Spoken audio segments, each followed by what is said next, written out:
Welcome to RND Wave Vlog. Huwag kalimutang mag-like, subscribe, and click the notification bell.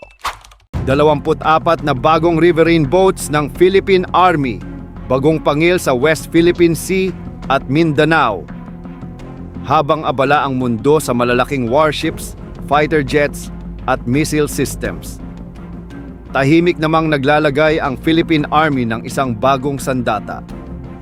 Mas maliit, mas mabilis, at mas delikado. Ito ang 24 na bagong riverine boats ng Philippine Army. Hindi ito ordinaryong bangka. Ito ay fast attack combat boats na kayang mag-deploy ng special forces. Pwedeng magpatrol sa West Philippine Sea at magsagawa ng rapid strike operations sa loob lamang ng ilang minuto. At sa modern warfare ngayon, minsan, ang maliit ang siyang pinakadelikado.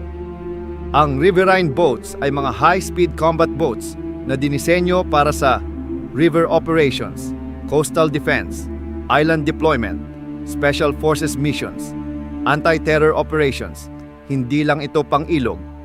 Ginagamit din ito sa shallow waters, coastal areas, island chains, littoral combat zones. Ito ang klase ng sasakyan na kayang pumasok kung saan hindi makapasok ang malalaking warships. At dito, nagiging game changer ang riverine boats. Sa ilalim ng Horizon 2 Modernization Program, magkakaroon ang Philippine Army ng 24 na bagong riverine boats. Bahagi ito ng mas malaking riverine operations capability ng Army. Kasama sa package, high-speed engines, night vision systems, thermal cameras, secure communications, special forces equipment. Ibig sabihin, hindi lang ito bangka. Ito ay mobile combat platforms. Kahit maliit ang riverine boats, malakas ang armas nito. Maaaring lagyan ng 50 caliber heavy machine gun, 7.62 mm machine guns, automatic grenade launcher, minigun, optional. Sa bilis at firepower nito, kayang magsagawa ng quick strike operations, river ambush missions, coastal interdiction.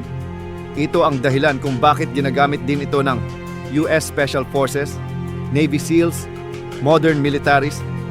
At ngayon, meron na rin ang Pilipinas. Maaaring gamitin ang riverine boats sa West Philippine Sea, Palawan Islands, Mindanao Rivers, coastal patrol missions, anti-terror operations. Perfect ito sa marshlands, shallow waters, small islands, kung saan hindi makagalaw ang malalaking barko. Doon papasok ang riverine boats. Maraming maliliit na isla, shallow waters, at tight maneuvering spaces. Perfect environment ito para sa riverine boats. Kayang mag-deploy ng troops sa maliit na isla, magpatrol ng mabilis, mag-respond sa harassment incidents. Mas mabilis pa kaysa sa malalaking warships. Ang pagkuha ng riverine boats ay bahagi ng bagong strategy. Littoral warfare capability. Ito ay fast, flexible, mobile. Hindi lang puro tanks at infantry ang modern warfare ngayon. Mas mahalaga na ngayon ang speed, surprise, rapid deployment, at dito nagiging mahalaga ang riverine boats.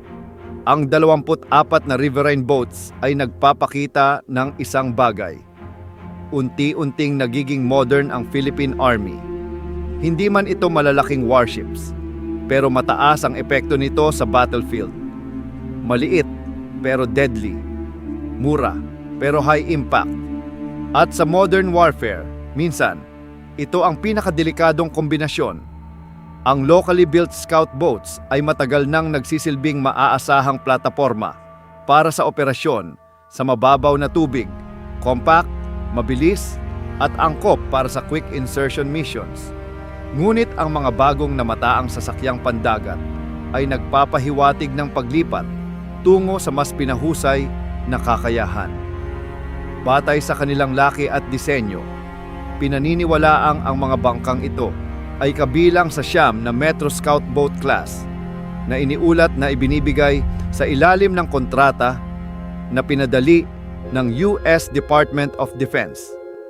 Sa ilalim ng kasunduang ito, kabuuang 24 na bangka ang inaasahang matatanggap ng Philippine Army na magbibigay ng malaking dagdag lakas sa kanilang riverine fleet. Ang Southern Philippines, partikular ang Mindanao, ay may komplikadong operational environment. Ang makakapal na kagubatan, paikot-ikot na ilog, at mga komunidad sa baybayin ay bumubuo ng isang dynamic na terrain kung saan limitado ang conventional land-based operations. Sa ganitong sitwasyon, ang riverine units ay nagbibigay ng natatanging kombinasyon ng mobility at firepower. Kaya nilang magpasok ng tropa sa mga lugar na mahirap maabot, magsagawa ng patrol sa mahahalagang daluyan ng tubig, suportahan ang counter-insurgency operations ng mabilis at flexible. Kung ihahambing sa mas maliliit na scout boats, ang 9 na Metro-class vessels ay karaniwang may mas malaking payload capacity, mas matatag sa magaspang na tubig, kakayahang mag-mount ng mas mabibigat na armas. Ang mga ito ay nagre-resulta sa mas mahabang operational range, mas mahusay na survivability, mas versatile na kakayahan sa iba't ibang misyon.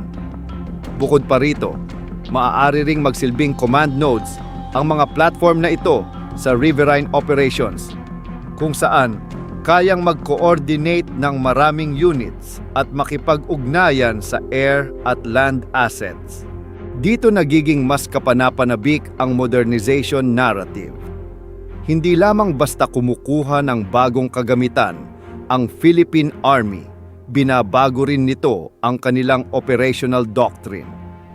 Ang riverine warfare, na dati ay itinuturing lamang na niche capability, ay ngayon inaangat bilang mahalagang bahagi ng territorial defense at internal security. Ang Riverine Operations Equipment Acquisition Project ay malinaw na sumasalamin sa prinsipyong ito. Habang tumataas ang tensyon sa West Philippine Sea at patuloy ang security challenges sa Mindanao, ang 24 na bagong riverine boats ay isang malinaw na hakbang. Mas mabilis, mas handa, mas matatag. Ang Philippine Army ay unti-unti nang nagiging modern fighting force. Kung gusto mo ng ganitong military updates, mag-like, mag-share, at mag-subscribe, pindutin ang notification bell para sa mas marami pang updates tungkol sa Philippine Military, West Philippine Sea, at AFP modernization. Dahil dito, hindi lang balita, kundi ang tunay na lakas ng Pilipinas. Mega shoutout sa lahat ng top commenters, old at new subscribers. Maraming salamat po sa inyong panunood at suporta. Kita-kits po tayo sa susunod na video. Ciao! Huwag kalimutang mag-like, subscribe, and click the notification bell